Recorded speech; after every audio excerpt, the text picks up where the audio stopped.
मत्ती उसका 24 अध्याय 37, 38 और 27। मत्ती उसका 24 अध्याय। जैसे नूह के दिन थे वैसा ही मनुष्य के पुत्र का आना भी होगा, क्योंकि जैसे जल प्रलय से पहले के दिनों में जिस दिन तक कि नूह जहाज पर ना चढ़ा जी, उस दिन तक लोग खाते पीते थे और उनमें विवाह होते थे, और जब तक जल प्रलय आकर उन सबको बहा ना ले गया तब तक उनको कुछ भी मालूम ना पड़ा, वैसे ही मनुष्य के पुत्र का आना भी होगा। हालेलुया। आपको ये बात समझ में? यीशु मसीह कैसा आएंगे वचनों में लिखा है, फिर से हम पढ़ेंगे उसी 37 को। जैसे नूह के दिन थे वैसा ही मनुष्य के पुत्रों का आना भी होगा। नूह का समय कैसा था?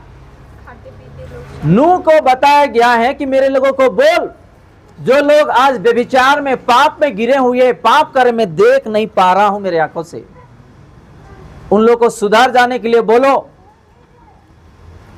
मन फिराने के लिए बोलो, नहीं तो मैं क्या करूंगा?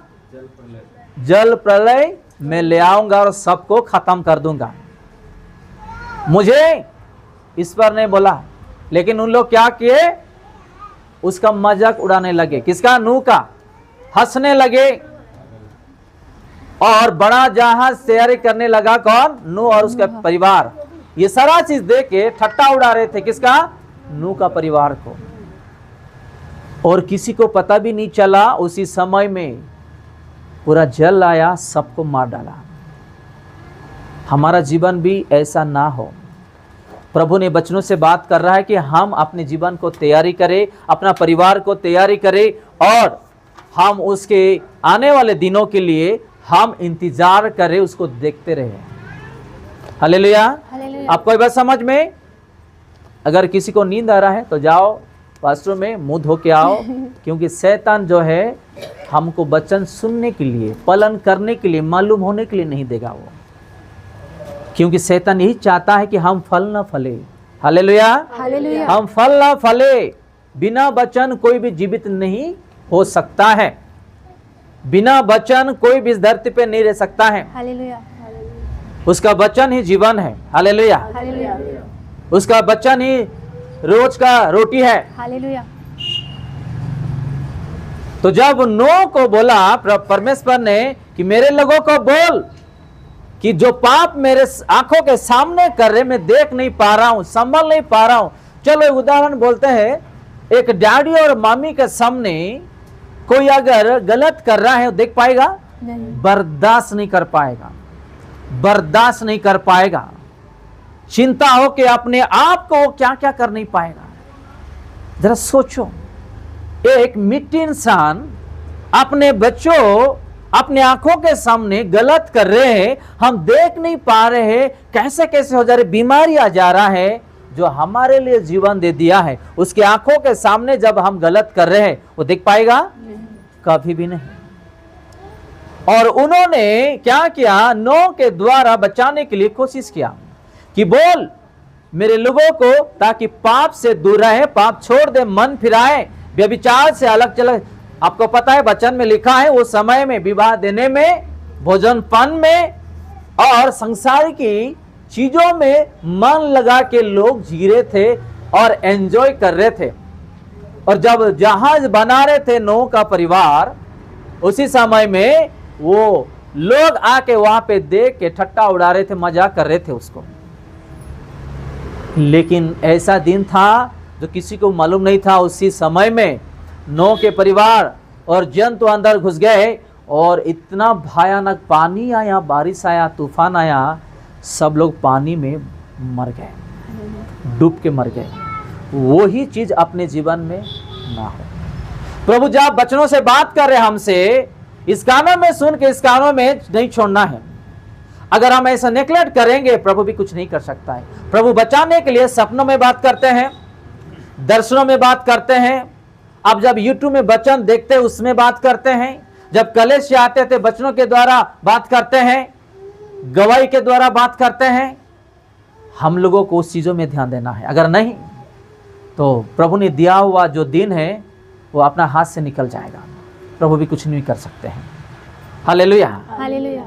और उसी समय में पूरा पानी आया, पूरे लोगों को बर्बाद कर दिया। और यहाँ पे हम देखते हैं कि 38 में क्या लिखा है, क्योंकि जैसे जी जल प्रलय से पहले के दिनों में जिस दिन तक कि नूह जहाज पर ना चढ़ा उस दिन तक लोग खाते पीते थे।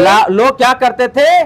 खाते पीते थे और उनमें विवाह होते थे। देखो क्या करते थे लोग उस समय में? खाना पीना, विवाह देना, इसी चीजों में मन लगा के आज भी चलो ये बिरयानी खाएंगे, वो बिरयानी खाएंगे, ये होटल जाएंगे, ये होटल अच्छा नहीं है। मैं नहीं कह रहा हूं, बच्चन कह रहा हूं। जीने के लिए तो खाना पड़ेगा ही पड़ेगा, लेकिन ऐसा नहीं है कि हमारा जो मन और जो ध्यान, जो सोच है खाने में लगे रहे। चलो ये लाओ, वो लाओ, बस प्रभु को टाइम मत दो, प्रार्थना मत करो, वचन मत पढ़ो, मन मत फिराओ, कलेसिया मत आओ, वही खाओ पियो और रविवार का दिन में इधर उधर घूमते जाओ। क्या लिखा है? खाते पीते समय और विवाह देते समय में, आगे पढ़ेंगे क्या लिखा है? और जब तक जल प्रलय आकर उन सबको बहा ना ले गया तब तक उनको कुछ भी मालूम ना पड़ा। देखो अब कोई बात समझ में? अब कोई बात समझ में? ऐसा ही होता है। अगर प्रभु हमको जो जीवन दिया है उसके वचनों में ध्यान नहीं देंगे, नहीं जिएंगे, नहीं चलेंगे, तो ऐसे ही हमारा जीवन भी होगा।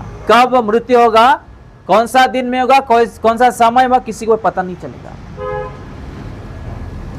यही शहर में एक जगह में हमारा प्रार्थना होता है हर बुधवार को। तो अपने गांव के कुछ लोग आए थे वहां पे, उसको मैं अच्छी तरह जानता हूं। मैं इस वचनों से कुछ गवाही में ऐड करना चाहता हूं। उसको मैं बचपन से देखता था गांव में, जब मैं स्कूल जाता था तो छोटे से ही क्या करता था, वो आवारा दोस्त के साथ ऐसे ऐसे बहनों को, छोटे लड़कियों को ऐसा मजाक बात बोलता था और डायलॉग बोलता था। वो शादी हो जाने के बाद भी उसको बच्चा नहीं मिला, औलाद नहीं हुआ। फिर यहाँ पे आया, मुझे पता नहीं कि उन लोग वहाँ पे आए, तो वो प्रेयर मीटिंग में उन लोग भी आए थे, मुलाकात हुआ। तो जब मैंने उन लोग के लिए प्रार्थना कर रहा था, मुझे कुछ चीज प्रभु का आत्मा ने बताया, इसको बोल कि अभी सुधर जाने के लिए, मन परिवर्तन होने के लिए, उसके जीवन में शैतान मारने के लिए योजना बना रहा है। वो जो बुराई करता है, जो बुराई रास्ता में चल रहा है, जो लड़की लोगों के पीछे अलग अलग चीज जो करता है, उसको छोड़ने के लिए बोल। तो उसका पत्नी को बोला और उसको बोला कि प्रभु आपको बोलते हैं मन फिराने के लिए, प्रभु में प्रार्थना में जाने के लिए, कलेसिया में जाने के लिए और वचनों में जीने के लिए, क्योंकि शैतान तुझे बर्बाद करने के लिए योजना बनाया है। हालेलुया। तो वहां पे काम नहीं है, क्या करे करके कह रहे थे। मैंने कहा कि अगर उधर काम नहीं है तो मैं काम दिलाता हूँ, आ जाओ।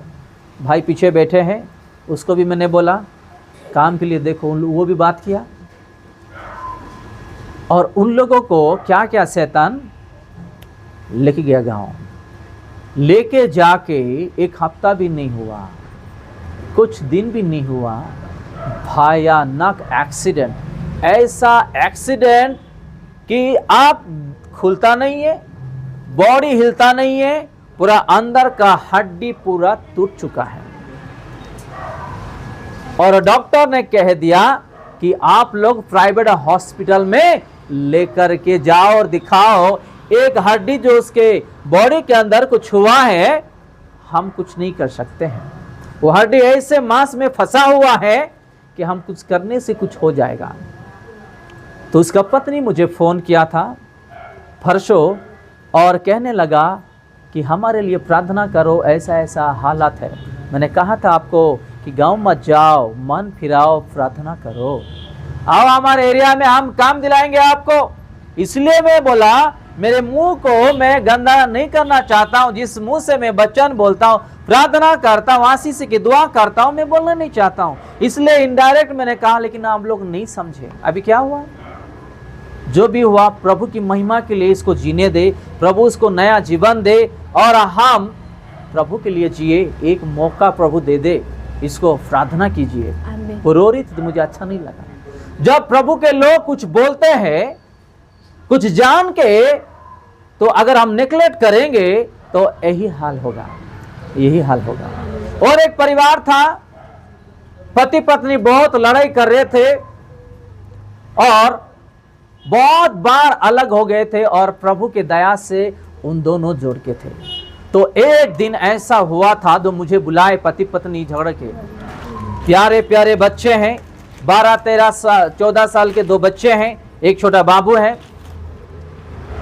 जब मैंने गया दोनों को मिलाने के लिए कोशिश किया, और मैंने कहा उस हादसा से पहले कि भाई और बहन सुधर जाइएगा, प्रभु नहीं देख रहा है करके जो अंदर अंदर छिप छिप के जो गलत काम कर रहे हैं, बदल जाओ, सुधर जाओ, नहीं तो शैतान मौका ढूंढ रहा है तुम लोगों को कब मैं अलग कर दूं और बर्बाद कर दूं।